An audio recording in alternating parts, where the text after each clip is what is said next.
আমরা তারেক রহমান দেশপ্রেমী বেগম খালেদা উপহার দিতে চাই। আলে সাইয়্যিদিনা শাফিঈনা মুহাম্মদ। কঠিন হাসরের দিনে জানি না কি আছে কপালে, আমরা সবাই في الدنيا حسنة وفي الآخرة حسنة وقنا عذاب النار.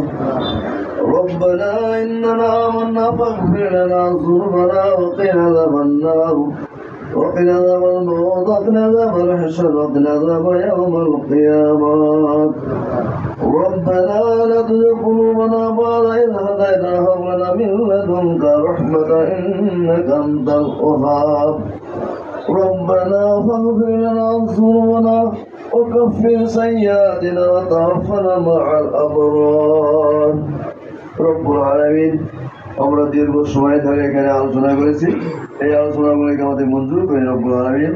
আমরা কালামুল্লাহ শরীফ থেকে কিছু তেলাওয়াত করে রব্বুল আলামিন, হাদিস শরীফ থেকে কিছু আলোচনা করেছি, দরুদ শরীফ পড়েছি রব্বুল আলামিন। ইয়ার সওয়াবটুকু হুজুরে পাক সাল্লাল্লাহু আলাইহি সাল্লাম পবিত্র রওজা মুবারকে পৌঁছে রব্বুল আলামিন।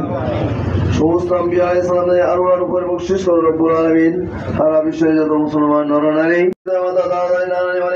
দুনিয়া থেকে চলে গেছে রব্বুল আলামিন, কবরে কি অবস্থায় আছে জানি না, কবরে বুঝ কতটুকু নিয়ে গেছে তুমি ভালো জানো রব্বুল আলামিন। কবরে যদি কোনো আযাবের ফয়সালা হয়ে থাকে তুমি আযাবকে মওকুফ করে রব্বুল আলামিন জান্নাতুল ফেরদাউস নসিব করে রব্বুল আলামিন। রব্বুল আলামিন যাকে উদ্দেশ্য করে আমাদের এই দোয়া মাহফিল রব্বুল আলামিন এই দেশে তোমার কাছে আরজি করছি রব্বুল আলামিন। রব্বুল আলামিন তার হায়াতে তৈয়বা সৌন্দর্য করতে পারে এবং আমাদের জন্য যেন ভবিষ্যৎকে তিনি কল্যাণ কামনা করে এই আমরা সকলে সবাই যাচ্ছি এই জগৎ থেকে যেন আমরা যেতে পারি কলমা করে লা ইলাহা ইল্লাল্লাহ মুহাম্মাদুর রাসূলুল্লাহ। এই কলমা পড়তে পড়তে আমরুল মারুফ নাহি আনিল মুনকার, এই দেশের জনগণের কল্যাণ কামনা করে রব্বুল আলামিন এরা যেন সকলেই এই দেশ নিয়ে এই দেশ থেকে যেন তারা তোমাকে খুশি রাজি করে এই দেশের আমাদের দেশকে দিয়ে আমরা এই দেশ থেকে যেন আমরা আমাদেরকে তুমি পাথেও নিয়ে জোগাড় সঞ্চয় এই জগৎ থেকে আমরা সবাই যেন যেতে পারি তা এনায়েত করে রব্বুল আলামিন। রব্বানা আতিনা ফিদ দুনিয়া